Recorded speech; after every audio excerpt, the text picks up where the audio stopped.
بسم اللہ الرحمن الرحیم۔ السلام علیکم۔ لائیو ود لقمان شاہ کے ساتھ آپ کی خدمت میں حاضر ہیں۔ ناظرین، 2022 پاکستان کی سیاست اور معیشت پر اس نے کچھ اچھے اثرات نہیں چھوڑے، اور خاص کر پاکستان کی سیاسی اخلاقیات کا تو جنازہ اس سال نکل گیا۔ اس کے ساتھ ساتھ ہم یہ بھی دیکھیں گے کہ پاکستان کی صحافت پر اس کے کیا اثرات تھے۔ ہمارے ساتھ سینئر صحافی PFUJ کے صدر جناب افضل بٹ صاحب موجود ہیں۔ بٹ صاحب، ہم آپ کو ویلکم کرتے ہیں پروگرام میں۔ پہلے ہم بٹ صاحب شروع یہاں سے کریں گے، پاکستان کی جو اخلاقیات کا جنازہ 2022 میں نکلا، 2023 میں آپ اسے کس حیثیت سے دیکھ رہے ہیں؟ کیا اس میں کچھ کمی آئے گی یا مزید بڑھتا ہوا دیکھ رہے ہیں اس تلخی کو؟ بہت شکریہ لقمان شاہ صاحب آپ کا کہ آپ نے اپنے اس مقبول پروگرام میں مجھے موقع دیا کہ میں اپنا پیغام دوستوں تک پہنچا سکوں۔ جہاں تک آپ نے بات کی کہ 2022 جو ہے اس میں پاکستان جو ہے وہ دیوالیہ پن کے قریب پہنچ چکا ہے۔ یہ معیشت کا جنازہ بھی نکلا ہے، اخلاقیات کا جنازہ بھی نکلا ہے، اور صحافت کا بھی نکلا ہے۔ اگر ہم یہ کہیں کہ یہ 2022 پاکستان کی تاریخ کا بدترین سال تھا، تو ہم حقائق کے ساتھ اس کو ثابت بھی کر سکتے ہیں۔ یہ کوئی صرف ایک جملہ یا روایتی فقرہ نہیں ہے، کیونکہ ہم دیکھتے ہیں کہ ایک عام پاکستانی جو ہے اس کے لیے 2 وقت کا چولہا جلانا مشکل ہو گیا ہے۔ دوسری طرف اگر ہم اخلاقیات کی بات کریں تو وہ پالیٹیشین جو رول ماڈل ہوتے ہیں یوتھ کے، نوجوانوں کے، انہوں نے ایسے نقوش چھوڑے ہیں سوسائٹی کے اوپر کہ اگر آپ جسے ہم سوشل میڈیا کہتے ہیں وہ ان سوشل لگتا ہے، کہ جہاں سوشل نام کی کوئی چیز ہمیں دکھائی نہیں دیتی۔ ایک ان گائیڈڈ میزائل ہے جو نوجوانوں ان گائیڈڈ میزائل ہے۔ اسی طرح اگر آپ صحافت کے حوالے سے دیکھیں تو ویسے تو گزشتہ 10-15 سال سے جو ہے وہ میڈیا پر پابندیوں کے حوالے سے، صحافیوں اور میڈیا ورکرز کے قتل، معاشی قتل کے حوالے سے بہت سی مثالیں تھیں، لیکن یہ جو خاص طور پہ 8 ماہ کا پیریڈ ہے موجودہ حکومت کا، اس نے پریس فریڈم کو دبانے کے حوالے سے، میڈیا ورکر اور صحافیوں کے معاشی قتل کے حوالے سے پچھلے تمام ریکارڈ توڑ دیے ہیں۔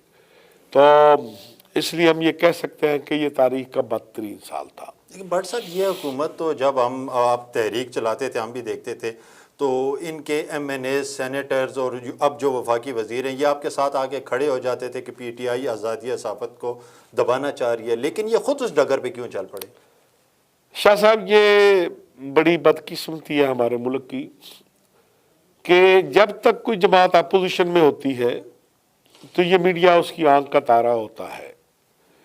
جو ہی وہ جماعت جو ہے اپوزیشن سے اٹھ کر اقتدار میں جاتی ہے تو یہی میڈیا جو ہے وہ اس کی آنکھ کا کانٹا بن جاتا ہے۔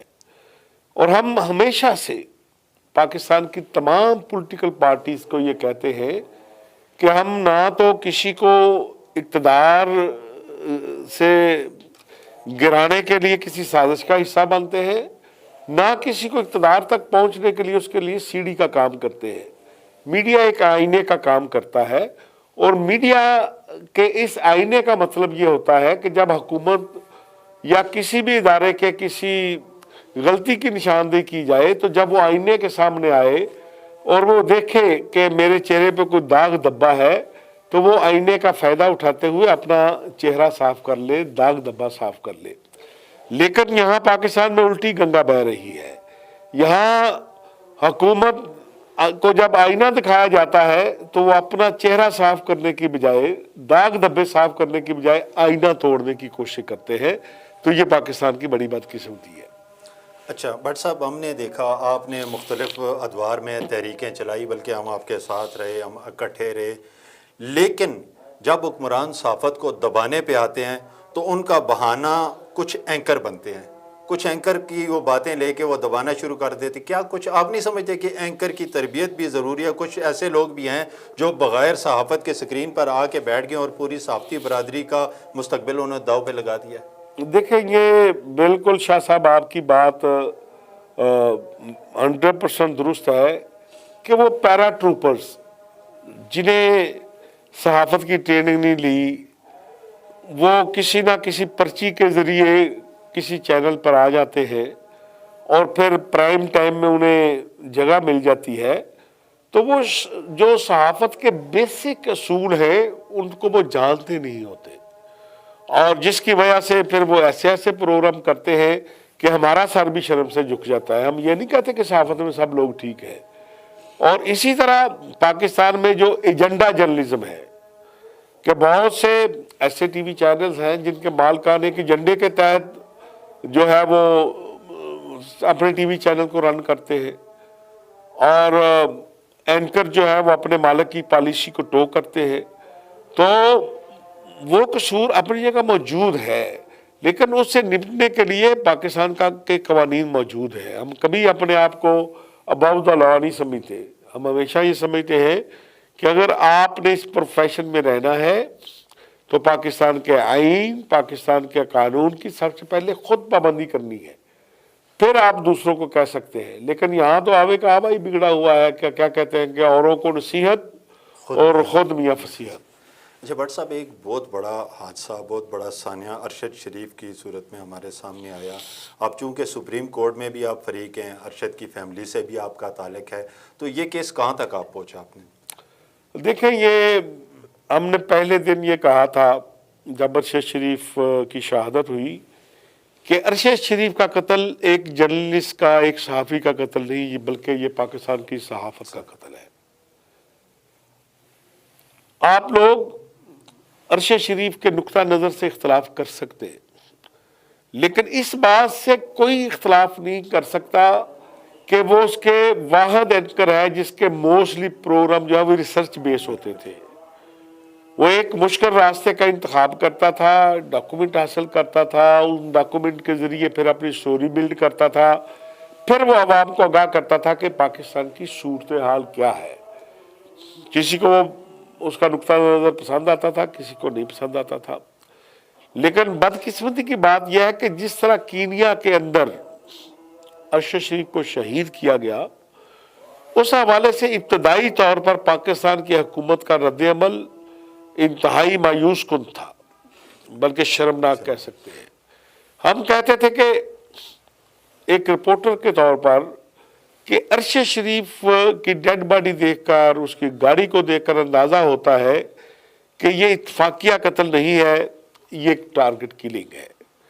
لیکن حکومت پاکستان جو ہے وہ کینیا پولیس کے ورژن کو لے کر کہتی تھی کہ یہ اتفاقیہ قتل ہے، لیکن اس کے بعد جب پہلی ایک کمیٹی بنی اور اس کمیٹی نے ابتدائی رپورٹ دی، تو یہ خوشائن بات ہے کہ حکومت پاکستان کا پوائنٹ آف ویو وہی بن گیا جو پی ایف جے کا پوائنٹ آف ویو ہے کہ ارشد شریف کی ٹارگٹ کلنگ ہوئی ہے۔ یہی پوائنٹ آف ویو ارشد شریف شہید کی والدہ محترمہ کا ہے کہ ارشد شریف کی ٹارگٹ کلنگ ہوئی ہے۔ یہی ان کی اہلیہ محترمہ کا ہے، یہی ان کے بچوں کا ہے۔ اب اس حد تک تو ٹھیک ہے کہ گورنمنٹ پاکستان اور پاکستان کی جرنلسٹ کمیونٹی جو ہے وہ اس بات پر تو متفق ہے کہ یہ ایک ٹارگٹ کلنگ ہے۔ اس لیے ہم حکومت پاکستان سے پہلے دن ہم نے مطالبہ کیا تھا کہ پہلی بات تو یہ کہ کوشش کرے کہ کوئی انٹرنیشنل فیکٹ فائنڈنگ کمیشن بن جائے یونائٹڈ نیشن کے زیر اہتمام، جس میں پاکستان کے لوگ بھی شامل ہوں، تاکہ پاکستان میں جو اس وقت افراتفری کا عالم ہے، جو محاذ آرائی ہے، جو غیر یقینی صورتحال ہے، یہ نہ ہو کہ ارشد شریف شہید کے متعلق بننے والی کمیٹی بہت محنت سے کام کرے، لیکن پاکستان کا موجودہ جو سینیریو ہے اس کے دوران ان کی رپورٹ جو ہے وہ متنازع نہ بن جائے۔ بہرحال پھر ہم نے حکومت سے بھی کہا کہ بھائی اگر آپ نے یہاں کوئی اسپیشل انویسٹیگیشن ٹیم بنا دی ہے تو اس میں آپ جرنلسٹ کمیونٹی کو بھی آن لائن رکھیں، اس میں ایک نمائندہ پاکستان بار کونسل کا رکھیں، ایک نمائندہ سیول سوسائٹی کا رکھیں، تاکہ جو رپورٹ بھی آئے وہ رپورٹ پاکستان کا پورا میڈیا، سیول سوسائٹی، لائر اور پاکستان کے عوام جو ہیں وہ اس کو اعتماد کی نظر سے دیکھ سکے۔ بہرحال میں تو بینگ رپورٹر، بینگ جرنلسٹ، میں نے ارشد شریف شہید کی والدہ سے بھی یہ کہا تھا کہ ارشد شریف کے قتل کی تفتیش جو ہے وہ کینیا سے شروع ہوگی۔ ارشد شریف کے ساتھ گاڑی میں جو صاحب سفر کر رہے تھے ان کی سٹیٹمنٹ بہت ضروری ہے۔ ارشد شریف کی شہادت کے متعلق پہلی ٹیلی فون کال کینیا سے کس نے کی کہ ارشد شریف کا مرڈر ہو گیا ہے، اس سے تفتیش ضروری ہے۔ بالکل۔ ارشد شریف شہید کی پہلی فوٹیج مرڈر کے بعد کس نے پاکستان بھیجی تھی؟ جب تک ان 3 بندوں سے بات چیت کا آغاز نہیں ہوتا ہم ارشد شریف کے قاتلوں تک نہیں پہنچ سکتے۔ اچھا بٹ صاحب، آپ PFUJ کے صدر ہیں اور پورے پاکستان کی صحافیوں کی آپ نمائندگی کرتے ہیں۔ 2023 میں آپ کے پلان آپ کچھ بتا دیں صحافیوں کی فلاح و بہبود کے لیے، ان کی ٹریننگ کے لیے اور ان کے تحفظ کے لیے کیا کچھ اقدامات کرنے جا رہے ہیں آپ کے؟ دیکھیں لقمان شاہ صاحب، اس وقت پاکستان میں جس تیزی کے ساتھ مہنگائی میں اضافہ ہو رہا ہے، ایک جرنلسٹ کے لیے 2 وقت کا چولہا جلانا بہت مشکل ہو گیا ہے۔ بیمار بچے اس کے ہو جائیں تو دوائی کے پیسے نہیں ہوتے۔ کبھی موسٹلی کیونکہ جرنلسٹ جو ہے زیادہ تعداد کرائے کے گھروں میں رہتی ہے، کبھی مالک مکان کے پیسے دینے ہوتے ہیں، کبھی گلی محلے سے سبزی والا، دودھ والا، کریانے والا اس کے پیسے دینے ہوتے ہیں، اور سیٹھ اتنا ظالم ہے کہ طے شدہ معاوضہ بھی وقت پر نہیں دیتا۔ تو اس لیے ہمارا سب سے پہلا جو پروگرام ہے انشاءاللہ تعالیٰ PFJ اس کی باضابطہ اناؤنسمنٹ کرے گی کہ ایک جرنلسٹ اور میڈیا ورکر کی معاشی حالت کیسے بہتر بنائی جا سکتی ہے۔ ہمارا پرائم ٹارگٹ اس سال یہ ہوگا۔ اور ایک بڑا عرصہ ہوا پاکستان میں جو ہے وہ بیسک جو آپ کے حقوق ہیں اس کے حوالے سے PFJ کی کوئی بڑی موومنٹ نہیں چلی، کیونکہ ہمیں ہر سال 2 سال بعد جب پریس فریڈم پر کلاڑا چلایا جاتا ہے، جب پریس فریڈم سلب کی جاتی ہے، جرنلسٹوں کو اغوا کیا جاتا ہے، انہیں ٹارگٹ کیا جاتا ہے، تو پھر ہم پریس فریڈم موومنٹ کی طرف نکل جاتے ہیں ہر سال 2 سال کے بعد۔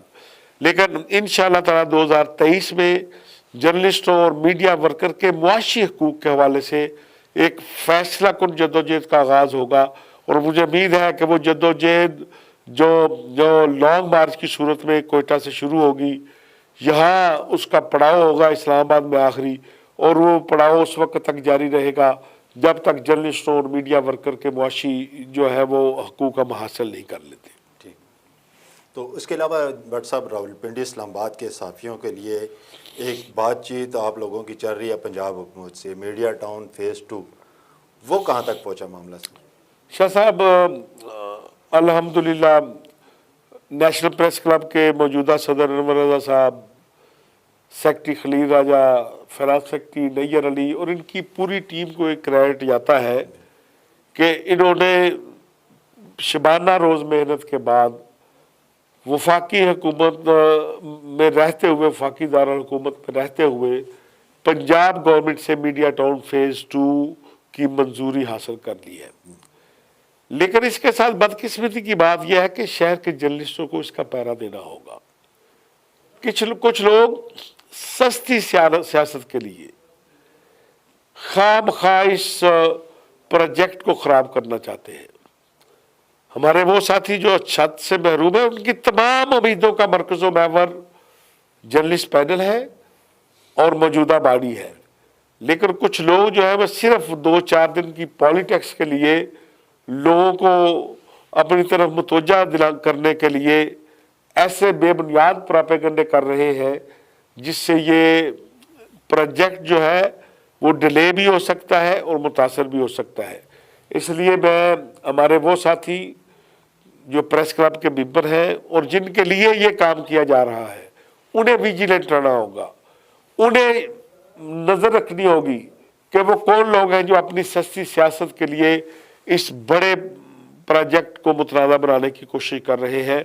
تو اس لیے لیکن آج ہی آپ نے دیکھا ہوگا کہ جو لوگ کہتے تھے کہ بس یہ ہوائی باتیں ہیں، آج پریکٹیکلی